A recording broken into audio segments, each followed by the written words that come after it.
Seven. Over here. Seven. Seven. Over here. Look here. Seven. Look here. Seven. Look here. Seven over here. Seven. Over here. Seven. Smile. Nothing kicks you quite in the business like a TV show you love screwing up at the finish line. After years of obsession, plot twists, and rooting for your favorite characters, all you want is a finale that actually makes sense, ties things up in a neat little package, but instead we get rushed endings, bizarre plot twists, and sometimes sheer trolling. We're talking about episodes that made us scream at our screens, question our life choices, and wonder why we ever trusted television in the first place. I'm Seven McAllister for Seven Entertainment. Let's take a look at 7 TV finales that still make fans angry. Now, before we get into this, we appreciate your support, so if you enjoy this video, please hit the like button, subscribe to the channel, and give a sweet little nudge to that notification bell. Oh, and obviously look out for spoilers for Game of Thrones, How I Met Your Mother, the first Dexter series, Seinfeld, Lost, The Sopranos, and Just Like That. Number 1, Game Over.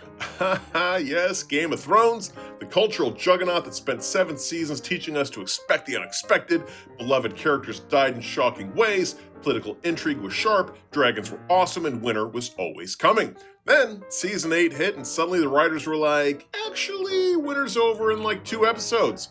And also everyone you thought might die is now coated in the thickest plot armor this side of Wakanda. The show that once prided itself on brutal realism suddenly gave us magical fast travel, where armies and fleets could zip across continents faster than an Amazon Prime package. Meanwhile, entire character arcs that had been carefully woven over years were tossed aside like Starbucks cups on set. Daenerys' heel turn, abrupt. Night King, one and done. Tyrion, the sharpest mind in Westeros, seems to be outsmarted at every conceivable turn. And then the finale, after all that bloodshed, betrayal, and build-up, Westeros decides that their new king should be Bran. Bran the boring. Bran the human screensaver. Kid who spent most of the show being dragged through the snow like luggage suddenly gets crowned because he has the best story. Which is funny, because literally every other character had a better story. Fans expected fire and ice. What they got was a finale so rushed it made Westeros feel like it was being written on the back of a napkin. To this day, the words Game of Thrones finale are enough to make millions of fans groan in unison, and not even a spin-off full of more dragons can erase the memory of Bran the Boring sitting on the throne.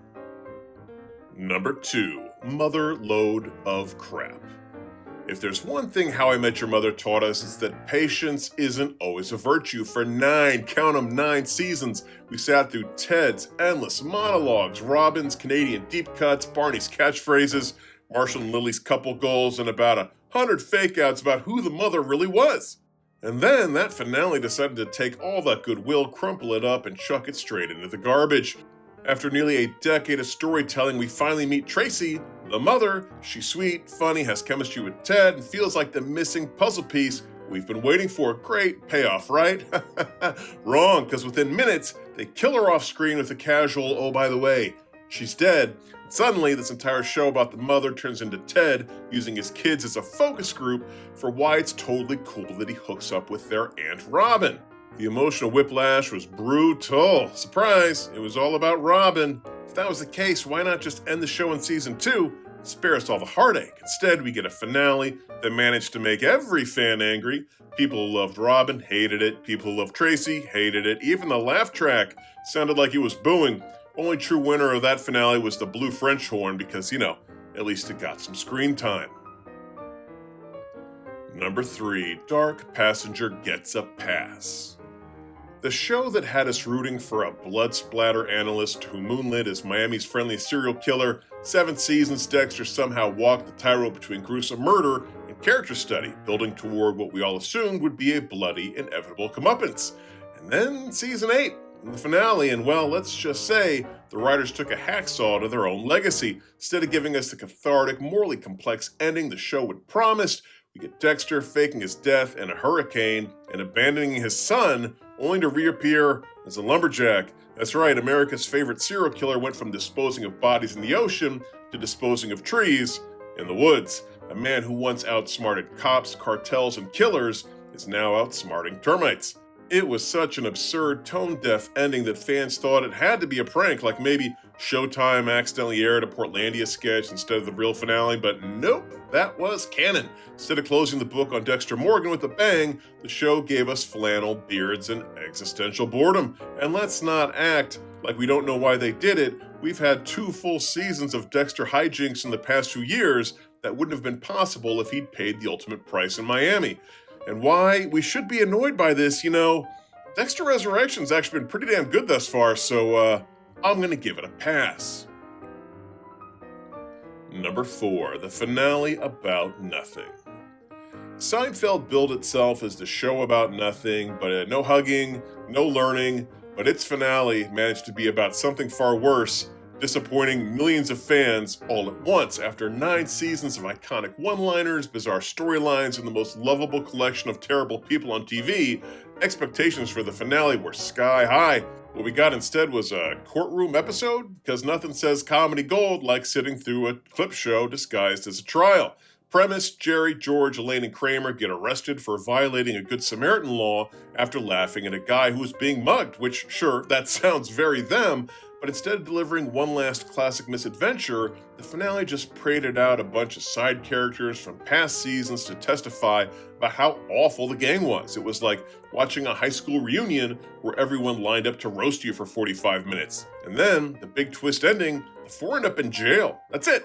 The beloved New Yorkers whose pettiness and selfishness we'd laughed at for nearly a decade suddenly just locked up, fade to black. Thanks for watching.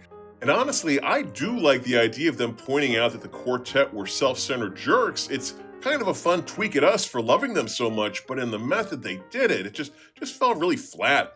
Fans were furious at the time. Some called it betrayal, others just called it boring. The finale that was supposed to cement Seinfeld's legacy instead became the punchline for the worst ending ever debates. And while it has become more appreciated a bit as time goes on, as far as Seinfeld episodes go, it's a pretty low-tier entry. Number 5, Lost Cause. For 6 seasons, Lost had us glued to our screens with mysteries stacked on mysteries like some kind of J.J. Abrams nesting doll, polar bears on a tropical island, time travel, smoke monster, the numbers. Every week, fans thought answers were right around the corner. Instead, when we got to the finale, they basically said, answers. Don't worry about it. Last episode revealed that much of what we'd been obsessing over was irrelevant. Instead of tying up all those insane plot threads, the show pivoted into a weird spiritual group hug where everyone was already dead or kind of dead, or they were gonna be dead, or maybe just hanging out in a cosmic waiting room until they were all ready to go into the afterlife together. Less a finale and more like a Hallmark Channel afterlife special. And here's the kicker, all the stuff fans actually wanted explained, the Dharma Initiative, the numbers, the island's powers, barely got addressed. Years of theories, hours of obsessing over Easter eggs, all undone by, actually, it's about letting go. Cool. Thanks, really glad I took notes on the time travel rules. Lost finale didn't just frustrate fans, it broke them. To this day, you can start a bar fight by asking someone if it made sense. Not only that, it broke the mystery TV genre that Lost had pioneered. After Lost became a cultural phenomena, TV networks scrambled to make their own version of the mysterious show with secrets and twists. But Lost left such a bad taste in everyone's mouth that those programs fell out of vogue very quickly. Number 6, Abrupt Journey. The Sopranos wasn't just a TV show, it was prestige television. The one that made Sunday night sacred and turned mobsters into therapy patients. For 6 seasons, it was dark, funny, violent, and brilliantly written, which made the finale all the more infamous. Instead of tying a bow on Tony Soprano's story, they gave us a black screen. Literally, 1 minute, Tony and his family are at a diner, Don't Stop Believin' is blasting, the tension's unbearable, several familiar yet unknown people enter the establishment, onion rings, and then cut to black. Silence. Millions of fans thought their cable boxes had died at the worst possible moment, and I was one of them. I literally screamed. Creator David Chase defended it as art. The ambiguity was the point, he said. Maybe Tony lived, maybe he died, maybe Journey royalties were just really expensive. Fans weren't buying it. After years of build-up, they wanted answers, not a cliffhanger disguised as closure. Some called it genius, others called it trolling, but everyone had an opinion, and honestly, Count me on the genius side of things. I'm in the camp that thinks Tony got whacked. Several times during the show, they made the point that you wouldn't see it coming. It would just happen. So going to black was Tony going to black. Finale didn't ruin Sopranos. The show is still hailed as one of the greatest ever made, but it did cement its place in pop culture infamy. To this day, people still debate what happened in that diner. Did Tony get whacked, or did our TV screens? Number 7, and just like Splat. Sex and the City was a cultural juggernaut. It wasn't a show about shoes or cocktails in Manhattan apartments. It was a blueprint for modern female friendship, sexual frankness, and living your life unapologetically. Carrie, Miranda, Charlotte, and Samantha weren't just characters, they were icons, influencing fashion, dating culture, and even the way women talked about their careers and independence.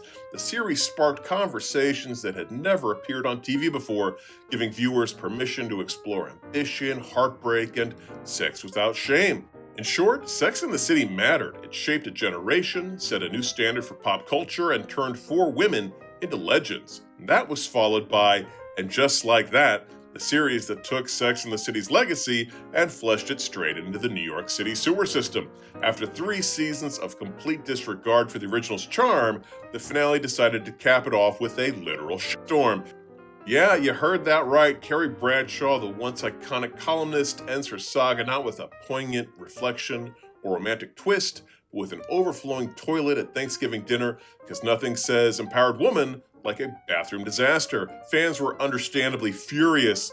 The finale was described as abominable, moronic, and confusing, with critics lamenting the undignified send-off for beloved characters. Even The Guardian couldn't hold back, calling it a sad, heavy-handed, and far too fecal farewell. The real kicker? Showrunner Michael Patrick King defended the finale, claiming it was a fitting end that embraced the messiness of life. Apparently, the message was, life's a mess, so let's make it literal. In the end, and just like that, didn't just tarnish its predecessor's legacy, took a dump on it. Well, there's our list, and I leave out any other TV finales that still make fans angry. If so, please leave them in the comments section below. Also, if you enjoyed this video, please hit the like button, subscribe to the channel, and tippity-tap that notification bell. Till next time, I'm Seven McAllister for 7 Entertainment saying bye-bye.